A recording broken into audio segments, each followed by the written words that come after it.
Hello നമസ്കാരം, എല്ലാവർക്കും ഇന്നത്തെ സ്വർണ്ണവില അറിയിക്കുന്ന ഗോൾഡ് റേറ്റ് ടുഡേ ചാനലിലേക്ക് സ്വാഗതം.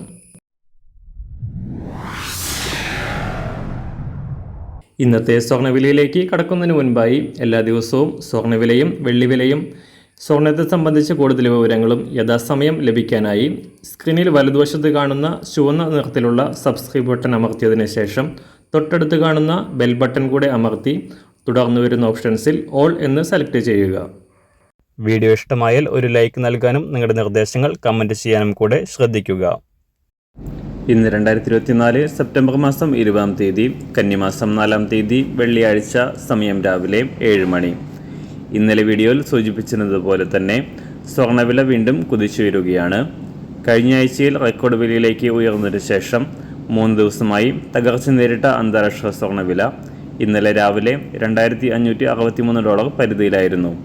ഇന്നലെ ചേർന്ന US ഫെഡറൽ റിസർവ് ബാങ്ക് മീറ്റിംഗിൽ US അടിസ്ഥാന പലിശ നിരക്കുകൾ 50 ബേസിസ് പോയിന്റ് കുറയ്ക്കുകയും ഈ വർഷത്തിൽ തന്നെ ഒരു തവണ കൂടെ 50 ബേസിസ് പോയിന്റ് കുറയ്ക്കാൻ സാധ്യത ഉണ്ടെന്ന സൂചനകൾ നൽകുകയും ചെയ്തതോടെ US ഡോളർ മൂല്യത്തിൽ തകർച്ച നേരിടുകയും അന്താരാഷ്ട്ര മാർക്കറ്റിൽ സ്വർണ്ണവില പുതിയ റെക്കോർഡിലേക്ക് കുതിച്ചുയരുകയുമായിരുന്നു. $2,590 പരിധിയിലാണ് ഇപ്പോൾ സ്വർണ്ണ വ്യാപാരം പുരോഗമിക്കുന്നത്. സംസ്ഥാനത്ത് കഴിഞ്ഞ 3 ദിവസത്തിനിടെ പവന് 440 രൂപയും ഗ്രാമിന് 50 രൂപയും കുറഞ്ഞ സ്വർണ്ണവില ഇന്ന് വീണ്ടും ഉയരാനാണ് സാധ്യത. ഇന്ന് രാവിലെ സ്വർണ്ണവില അന്താരാഷ്ട്ര മാർക്കറ്റിൽ ഒരു ഔൺസ് സ്വർണ്ണത്തിന് $2,590. സംസ്ഥാനത്ത് ഇന്ന് രാവിലെ 24 ക്യാരറ്റ് സ്വർണ്ണവില 1 ഗ്രാം 7,445 രൂപ, 1 പവൻ 59,563 രൂപ. 18 ക്യാരറ്റ് സ്വർണ്ണവില 1 ഗ്രാം 5,584 രൂപ, 1 പവൻ 44,672 രൂപ.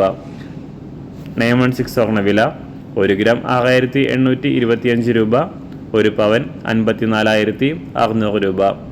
ഇന്നത്തെ വെള്ളിവില 1 ഗ്രാം 96 രൂപ, 1 കിലോ 96,000 രൂപ. ഇന്നത്തെ മാറി വരുന്ന പുതിയ സ്വർണ്ണവില ഇന്ന് രാവിലെ 10 മണിക്ക് ശേഷം പുതിയ വീഡിയോയിലൂടെ നിങ്ങളെ അറിയിക്കുന്നതാണ്. അതുപോലെ തന്നെ നമ്മുടെ ഫേസ്ബുക്ക്, ഇൻസ്റ്റാഗ്രാം അക്കൗണ്ടുകൾ വഴി കൂടുതൽ അപ്ഡേറ്റുകൾ നിങ്ങൾക്ക് ലഭിക്കുന്നതാണ്. അതിനായി താഴെ കാണുന്ന ലിങ്ക് ഫോളോ ചെയ്യുക. എല്ലാവർക്കും നല്ലൊരു ശുഭദിനം ആശംസിക്കുന്നു. അതുപോലെ ഇതുവരെ സബ്സ്ക്രൈബ് ചെയ്തിട്ടില്ലാത്തവർ സബ്സ്ക്രൈബ് ചെയ്യാനും കൂടെ ഓർമ്മിപ്പിക്കുന്നു. താങ്ക്